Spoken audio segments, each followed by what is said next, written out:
आप सभी का स्वागत है ई-आज एजुकेशन में। यूपी फ्री टैबलेट स्मार्टफोन वितरण कराने को लेकर अभी आपको पता है कि डिजी शक्ति पोर्टल पे एक नया लिंक को एक्टिवेट किया, जहां पे सभी छात्र छात्राओं को अपने लिए जो वेरिफिकेशन है वो खुद से करना होगा। चाहे आपको फ्री टैबलेट स्मार्टफोन योजना का लाभ मिल चुका है या फिर नहीं भी मिला है, तो भी आपको आधार कार्ड का वेरिफिकेशन करना है। जिनको फ्री टैबलेट स्मार्टफोन मिल गया है उनके लिए और ज़्यादा जरूरी है कि जल्द से जल्द आप लोग अपने डीजे शक्ति पोर्टल से आपकी जो वेरिफिकेशन है वो आधार का वेरिफिकेशन कर दीजिए, क्योंकि अगर आपके आधार से वेरिफिकेशन नहीं होता है तो फिर आपके जो फ़ोन है वो भी लॉक हो जाएंगे। क्योंकि आपको पता है कि आपके जो फ़ोन है वो आपके आधार से ही उसकी मैपिंग की गई है। इसके साथ ही जो आप अगर उसमें डीजे शक्ति पोर्टल का जो वहाँ पे एक ऐप भी दिया होगा उसमें आप देखेंगे तो उसमें आपका नाम होता है, आप किस ईयर में है, कौन से कॉलेज में। तो ये जो सारी चीज़ें हैं वो हर आपके जो एक टैबलेट है, जो आपके स्मार्टफोन है, वो पूरे तरीके से रजिस्टर किए जाते हैं हर एक स्टूडेंट के नाम पर। और तभी आपकी आधार कार्ड का जो वेरिफिकेशन है वो होने के बाद से आपका जो फ़ोन है अगर आपको मिल गया है तो फिर लॉक नहीं होगा। लेकिन अगर आपने वेरिफिकेशन नहीं किया तो फिर आपका जो फ़ोन है वो लॉक हो जाएगा। तो यहाँ पे सभी को अपने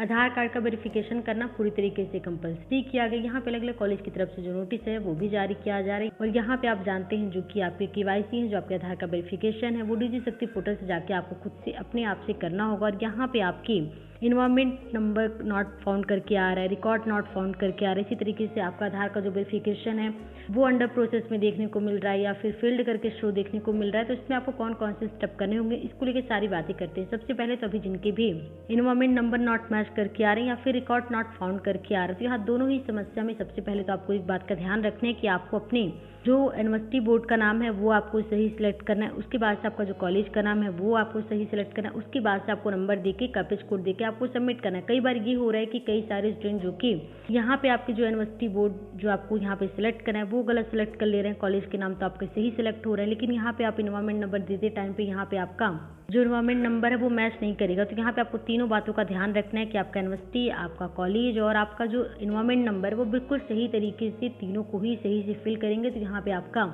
इन्वायरमेंट नंबर में कोई भी प्रॉब्लम नहीं होगा। आपका आगे का जो प्रोसेस है वो आप कर पाएंगे। इसको लेके पहले वीडियो हमने चैनल पे अपलोड कर दिया और सबसे पहले हमने यूट्यूब पे आपके लिए चैनल पे वीडियो अपलोड कर दिया था, ताकि आप लोग सबसे पहले देख के अपने आधार का जो वेरिफिकेशन है वो आप लोग कर लीजिए। तो यहाँ पे पूरा जो वीडियो है वो चैनल पे अपलोड भी है। अगर आपको वेरिफिकेशन करने में कोई भी दिक्कत होगा तो उस वीडियो की लिंक हम आपको डिस्क्रिप्शन में दे देंगे। आप लोग उस वीडियो को पूरा देखिए, उसमें सारी चीज़ें बिल्कुल हमने आपको विस्तार से बताई। और यहाँ पे अगर आपके रिकॉर्ड नॉट फाउंड करके आ रहा है या फिर अगर अंडर प्रोसेस करके देखने को मिल रहा है और अभी तक कई सारे छात्र हैं जो कि अपनी अंडर प्रोसेस की समस्या को लेकर काफ़ी ज़्यादा परेशान हो रहा है, तो यहाँ पे देखिए आपको बिल्कुल भी परेशान नहीं होना है। आपको पता है कि आपके कॉलेज के द्वारा ही आपके डीजी शक्ति पोर्टल पे जो रजिस्ट्रेशन है वो करना होता है। जैसे ही आपका एडमिशन होते हैं उसके बाद से डीजी शक्ति पोर्टल पे आपके कॉलेज के द्वारा वहाँ पे रजिस्ट्रेशन वगैरह के सारे काम कर दिए जाते हैं। और कई सारे स्टूडेंट के एक में जो फॉर्म होते हैं वो सारी चीज़ें फिलअप करते हुए आपके कॉलेज के द्वारा लॉक किया जाता है। उसके बाद से आपका एक पूरा जो फाइनल लिस्ट है वो तैयार हो जाता है। तो अभी क्या है कि कई सारे कॉलेजेस की तरफ से अभी आपके फॉर्म को पूरी तरीके से लॉक नहीं किया गया, यानी कि कई सारे स्टूडेंट होते हैं जिनमें किसी के मोबाइल नंबर, ईमेल आईडी या फिर आपके आधार कार्ड या फिर आपके एड्रेस में कोई भी अगर करेक्शन वगैरह करना होता है, जो कि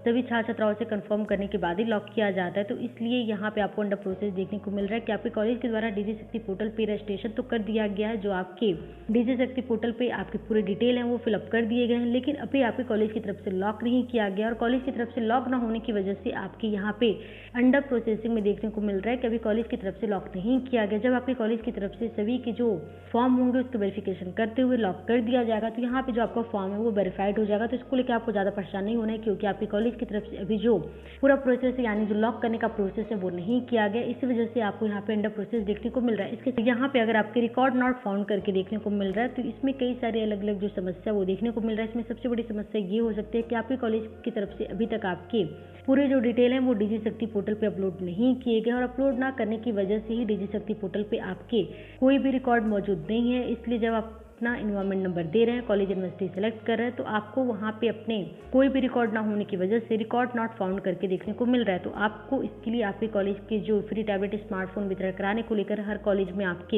एक नोडल अधिकारी बनाए गए हैं। तो आपके कॉलेज के ही कोई टीचर होंगे जिनको नोडल अधिकारी बनाने के पूरे जो आपके फ्री टैबलेट स्मार्टफोन के जो वितरण वगैरह कराना उसके लिए वहाँ पे एक अधिकारी बनाए गए होंगे। तो आप उनसे संपर्क कीजिए, उनको बोलिए कि अभी आपके डीजी शक्ति पोर्टल पे जो आपके आधार का वेरिफिकेशन खुद से करना है उसमें आपका रिकॉर्ड नॉट फाउंड करके देखने को मिल रहा है। तो फिर कॉलेज की जिम्मेदारी होगी कि वो टाइमली आपके डीजी शक्ति पोर्टल पे जो सारे डिटेल हैं वो वहाँ पे अपडेट कर दे। इसके बाद से आप जब अपने इन्वॉल्वमेंट नंबर के थ्रू जब वेरिफिकेशन करेंगे तो आपका वेरिफिकेशन हो जाएगा। तो ये काम आपको अपने कॉलेज से कह के जरूर करवा लेना। उनको बता दीजिए कि आपका भी वेरिफिकेशन होने में समस्या देखने को अलर्ट करके भी देखने को मिल रहा है, जहाँ पे आपके जो आधार का KYC स्टेटस है वो फेल देखने को मिल रहा है। तो इसके लिए आपको अपने कॉलेज से कांटेक्ट करना होगा, वहाँ से आप लोग बात कर सकते हैं। उसके द्वारा ही जो आपके जो नोडल ऑफिसर होंगे उनकी तरफ से जो सारे डिटेल हैं वो चेक किए जाएंगे। हो सकता है कि आपने सारे डिटेल सही दिए, लेकिन कॉलेज की तरफ से जब आपकी डिटेल भरे गए हैं तो उसमें कुछ मिसमैच है, इसी की वजह से आपका आधार का वेरिफिकेशन नहीं हो पाया। तो इसके लिए आपको अपने कॉलेज के जो आपके इंस्टीट्यूट के जो नोडल ऑफिसर हैं आपको उनसे मिलना होगा। उनके द्वारा जो भी आपके डिटेल होंगे उसमें एडिट वगैरह करके दोबारा से जो फॉर्म है उसको ठीक कर दिया जाएगा। और फिर जब यहाँ से आप अपना दोबारा जब वेरिफिकेशन करेंगे तो वेरिफिकेशन हो जाएगा। तो ये काम आपको अपने कॉलेज से करना है। तो ये अभी आप लोगों के लिए जो सारी डिटेल से जो सारी बातें थी वो हमने आपको पूरे तरीके से बताने की कोशिश की है। बाकी जो भी अपडेट होगा हमेशा आपको टाइम टू टाइम चैनल पर मिलता रहे, इसलिए आप चैनल को सब्सक्राइब करें, बेल आइकन को क्लिक करें। और कोई सवाल आपके रह जाते हैं तो अपने सवाल को भी कमेंट कर दें।